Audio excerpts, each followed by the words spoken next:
I guess it's more like a numbness, like when an arm or leg falls asleep.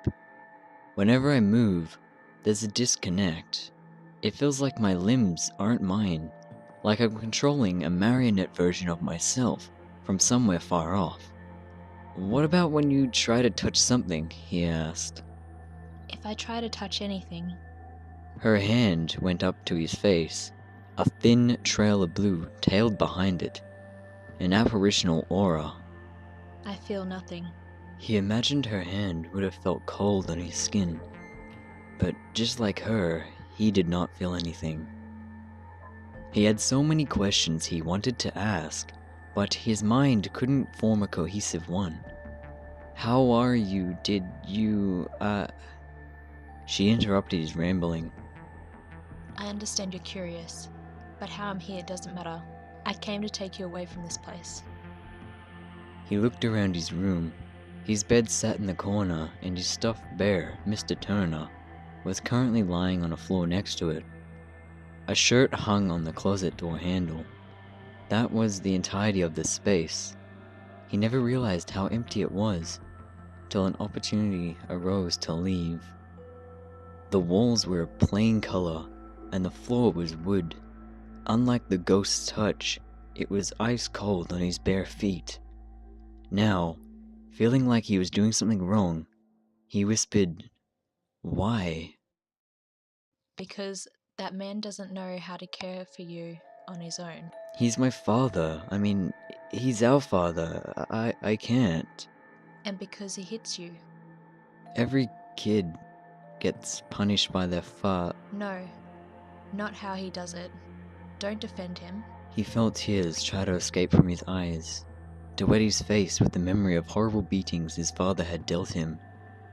He managed to hold them in, as the curiosity of his sister's current proposition and condition overcame his desire to cry. He cleared his throat to say, "Dad just misses you. He doesn't know what to do, so he takes it out on me. I can't just..." She put her hand on his face once more, as though she could actually hold his cheek in her palm. Do you trust me, kiddo? She said in a loving tone. He hated when she called him kiddo. It made him feel small, but to hear his older sister say it now, after so many months, he didn't mind as much. "Of course I do. You always took care of me."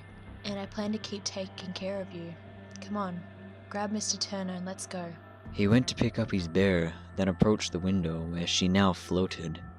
He waited a moment before realizing his sister could not lift the window herself. He imagined she could probably just fly through it, but was being polite by waiting for him. Or maybe ghosts didn't work the way he thought they did. He tucked Mr. Turner under his arm and lifted. She floated past him, out the open window, and into the dark woods. He climbed out as quickly as he could, making sure not to lose his stuffed friend while he did so. As he started to close the window, he heard his sister tell him not to bother with it. He took the time to anyway. He didn't want the night air cooling the house. Regardless of his feelings for his father, he thought that no one deserved to sleep in the cold. The fairy picked her teeth. She hated how flesh stuck to them, but the taste was one she could never give up. Squirrels could only keep someone satisfied for so long.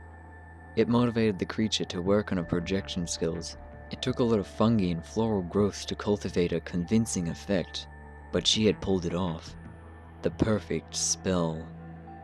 She couldn't help but feel a little prideful. Making a shape with blue light was difficult, let alone the shape of a human.